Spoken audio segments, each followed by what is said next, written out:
So, ang dami nang hihingi ng kung ano din masasabi ko dun sa issue na 299 pesos na engagement ring. Grabe, parang ilang araw nyo na akong kinukulit dito kung ano masasabi ko. Since page ko naman to at marami din naman nagbibigay ng comments at tinatanong nyo ako. So, eto na siya. Guys, papasensyahan nyo na kasi may singaw ako. Kita nyo naman. So, hirap ako magsalita. Yung issue na yon ay itatry ko sa napagdaanan ko. Naalam ko naman iba dito ay napanood na. So, based on my experience to. Wala tayong background na alam kung kaya ba talaga ni Kuya bumili ng mamahalin o ng mas mura. Pero, ito ay sa tingin ko lang. Ano kaya tingin ko? Kasi nga ito ay tinatry niya sa akin. Hindi po ako nagbabalik ng issue. Gusto ko lang agad i-share yung napagdaanan ko sa ex ko at sa present ko. Kung ano ba yung parang na-realize ko sa buhay. Sana walang mambash. Sobrang okay kami ngayon ng ex ko. Gusto ko lang mag-share sa inyo na experience ko.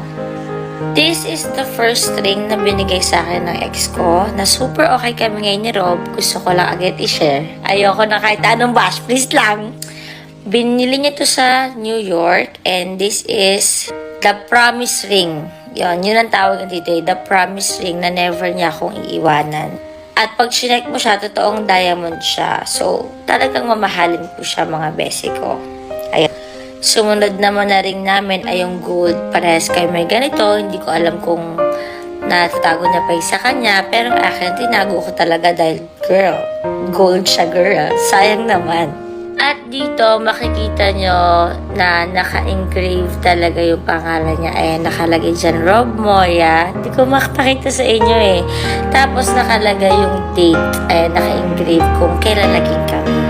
Then, may nangyari before na bago ako matulog, sabi niya sa akin, basta yung itsura ko, nakagalong pa ako.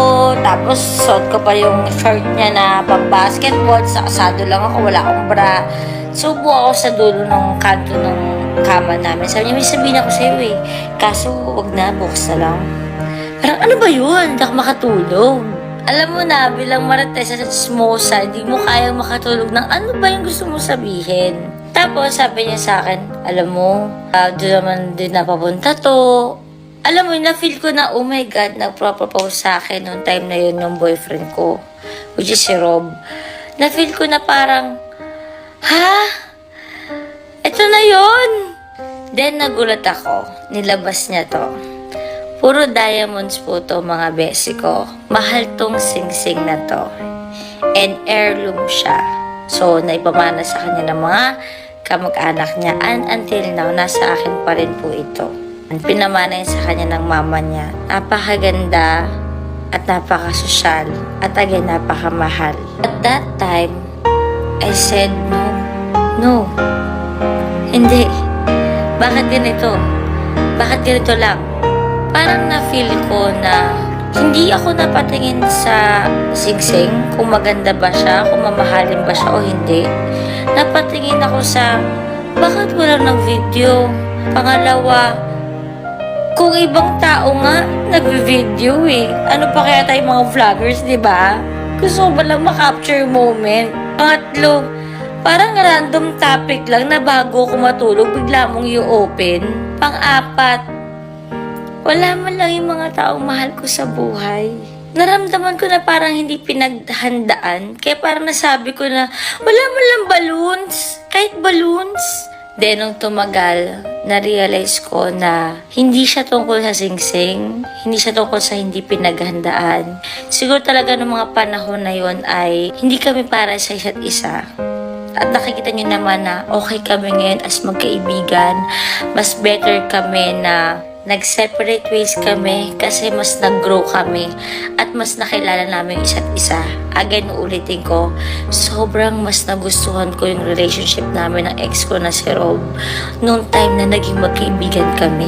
Mas nakilala ko siya at mas naintindihan niya kung ano ba yung tumatakbo sa isip ko. Mas pakiramdam ko na mas naiintindihan niya na ako at mas pinapakinggan niya ako nung naging best friend niya na lang ako kaysa nung mag-partner kami. So para sa akin, mas matimbang yung naging magkaibigan kami kaysa nung panahon na nagpropose siya sa akin at maging kami na forever. Then, dumating sa point na nagkainlaban nga kami ni Vince. Huwag tayong lalayo, okay? Mag-alala tayo sa topic ng singsing. Nagtanong siya kung pwede ba niya akong ligawan at ang gamit niya dyan ay cheese ring. And I said yes. Habang nililigawan niya ako, nag-set up siya ng ganyan na si Mami lang ang maganda. Kasi para sa kanya, ako lang daw ang maganda.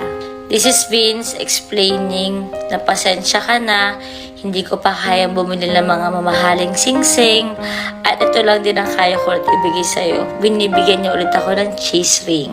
And itong moment na to, makikita mo sa face ko na, Diyos ko, kung proposal to, I am saying yes. Then dumating sa point na yung ex ko, try niyang ayusin yung sa amin.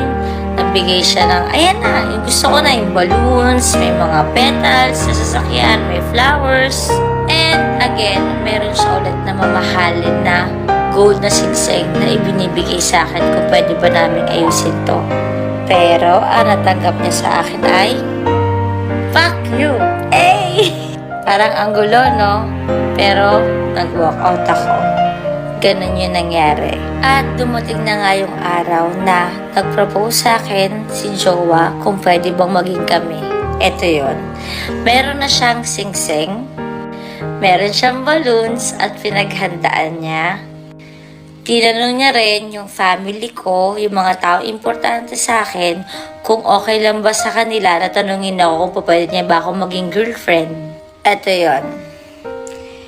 Will you be my girlfriend? Ito yung singsing na yon, ruby siya, ayan siya. And I said yes. Kung pagsasama-samahin mo lahat ng singsing na binigay sa akin ng ex ko, compare sa jowa ko ngayon, talagang mas mahal to kaysa dito. Again, itong video na to ay hindi ko para ipakita na masama ex ko at masabuti yung jowa ko ngayon. Pares ko silang mahal, pares kaming okay. Na-realize ko lang sa buhay na this is not about the ring, kung gaano siya kamahal. This is not about kung gaano kabongga yung pagkakapresent. But this is about the time and effort. Yung kilala ka ng partner mo, kung talagang ano ba yung gusto mo. Mas naramdaman ko kasi na mas pinakinggan ako ng jowa ko. Mas kabisado niya ako.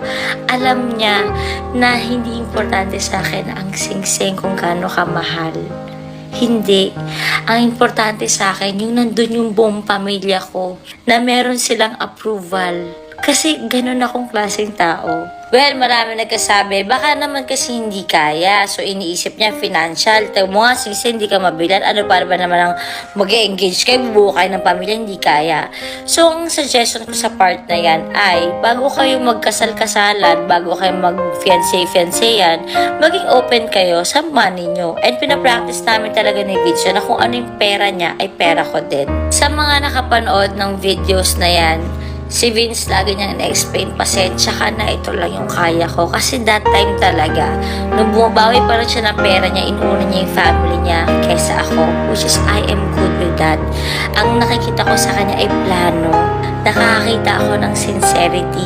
At nararamdaman ko na pinapafeel niya rin sa akin yun na medyo insecure siya na mas malaki ang pera ipinapasok ko kaysa sa kanya. Kaya grabe yung pressure niya talaga. As in, everyday, lagi niyan sinasabi sa akin na natatakot ako sa expectation mo sa akin.